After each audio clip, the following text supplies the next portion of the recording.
Assalamualaikum warahmatullahi wabarakatuh. Perkenalkan, nama saya Royhana. Saya mahasiswa Tadris Bahasa Inggris IAIN Madura semester 6. Khususnya saya kelas E. Di sini saya akan membuat video tentang tutorial cara menginput data, di mana ada 3 poin yang akan dibahas pada video ini. Yang pertama, cara menginput data korelasi. Yang kedua, independent test. Dan yang ketiga, dependent test. Oke, langsung saja kita ke videonya. Jadi kita buka terlebih dahulu data aplikasi SPSS. Kemudian kita pergi ke Excel, Microsoft Excel, di mana kita harus buat data terlebih dahulu. Di sini saya sudah membuat data, di mana di sini ada vocabulary yang ditandai oleh X dan kemampuan writing yang ditandai oleh Y. Kemudian setelah kita buat data seperti yang dicontoh ini, kita copy dulu angkanya, copy. Kemudian kita pergi ke aplikasi SPSS yang tadi sudah dibuka. Nah, setelah itu kita paste. Nah, dan setelah itu kita pergi ke variable view. Di sini tertera name, dan name di sini kita ubah menjadi variable X. Kemudian yang di bawahnya kita rubah ke Y. Dan setelah itu pastikan desimal di sini angkanya 0. Setelah itu kita pergi lagi ke data view dan kita klik analyze. Nah, di sini kita pilih yang correlate dan kita pilih yang bivariate. Setelah itu kita kontrol A dan kita pindahkan ke variables. And then kita klik OK. Nah, jadi seperti ini. Jadi kita bisa lihat hasilnya. Di sini sudah jelas ya bahwasanya percent correlation-nya itu 1, kemudian n-nya juga sama-sama 15 antara variabel X dan Y, n-nya juga sama-sama 15. Dan kita juga bisa lihat bahwasanya signifikan korelasinya itu adalah 0,00, dimana kita tahu bahwasanya jika signifikan korelasinya itu kurang dari 0,05, itu tandanya adanya korelasi antara vocab dan kemampuan writing. Oke, mungkin cukup itu tentang tutorial menginput data korelasi, dan kita lanjut ke tutorial selanjutnya.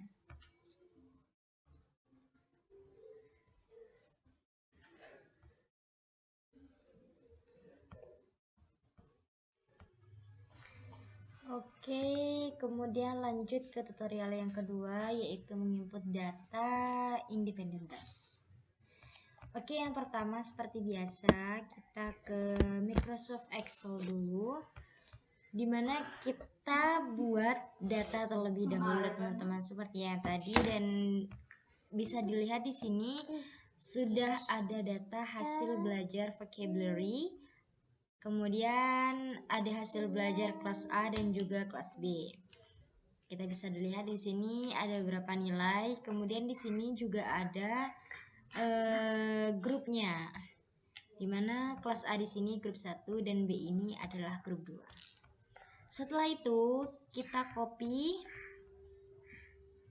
nilainya yang kelas A terlebih dahulu. Copy.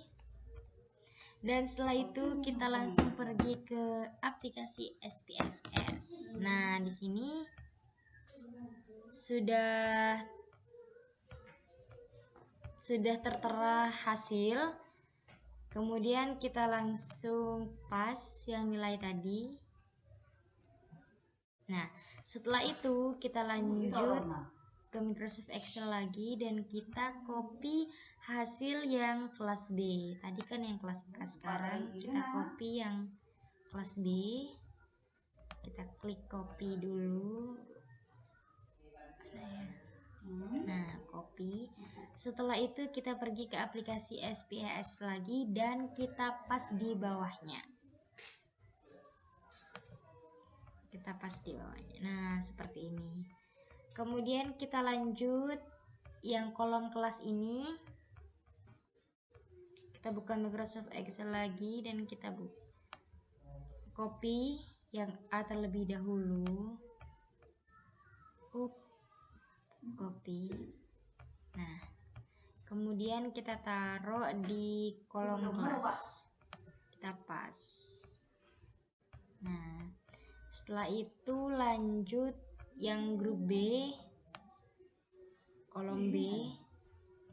Kita copy lagi seperti barusan dan kita masukkan ke aplikasi SPSS di bawahnya. Kita pas. Nah, seperti ini. Sudah. Setelah itu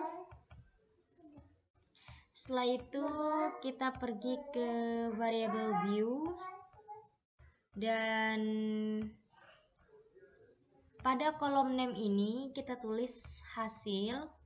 Kemudian yang kedua ini kita tulis kelas. Dan setelah itu desimal itu kita pastikan desimalnya 0.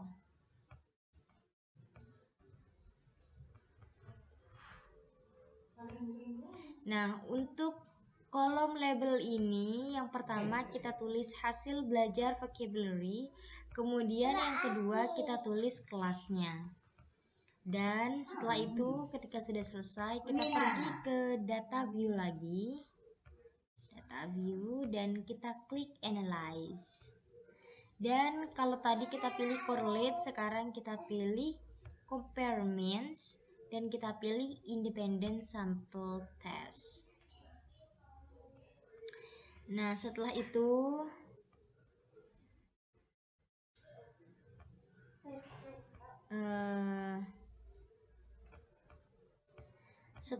awalnya seperti ini dan kita ubah hasil belajar vocabulary ke variabel.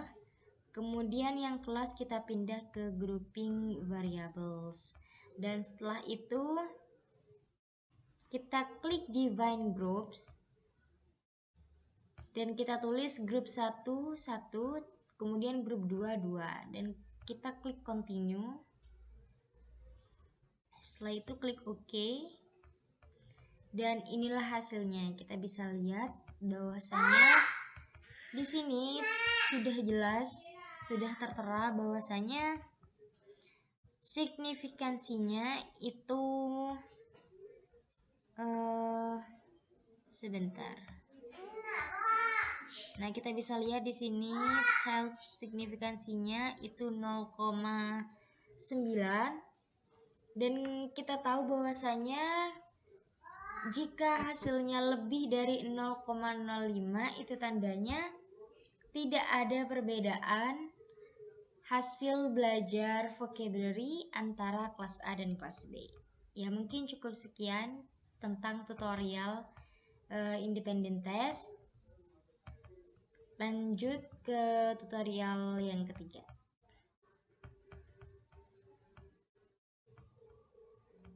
Oke, sekarang kita lanjut tutorial yang terakhir yaitu dependent test. Oke, yang pertama seperti biasa teman-teman, kita ke Microsoft Excel terlebih dahulu dan seperti biasa kita buat data terlebih dahulu dan tidak lupa untuk menulis pretest dan post-test. Ini tentang hasil belajar ya teman-teman. Kemudian setelah itu kita copy semuanya yang pretest sama post-test. Klik copy dan seperti biasa kita pergi ke aplikasi SPSS dan kita langsung pas. Nah, seperti ini. Kemudian kita pergi ke variable view dan pada kolom name kita tulis free dan kolom yang di bawahnya kita tulis post. Dan jangan lupa desimal di sini pastikan angkanya 0. Kemudian di bawahnya juga. Dan untuk labelnya kita tulis pretest. Kemudian di bawahnya kita tulis post test. Setelah itu kita pergi ke data view lagi dan kita klik analyze. Kemudian sama seperti tadi kita pilih compare means, tapi kita pilih yang paired sample test. Yang untuk pretest ini kita taruh di variabel 1. Kemudian yang post test ini kita taruh di variabel 2. Setelah itu kita klik OK. Dan ya di sini kita bisa lihat hasilnya, teman-teman. Di sini kita tahu bahwasanya hasilnya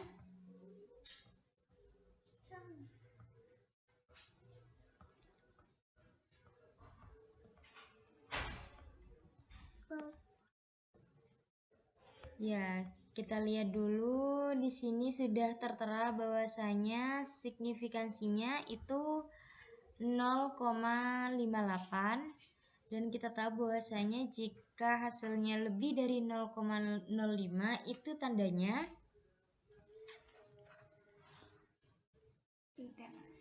tandanya tidak ada perbedaan hasil belajar antara sebelum dan sesudah.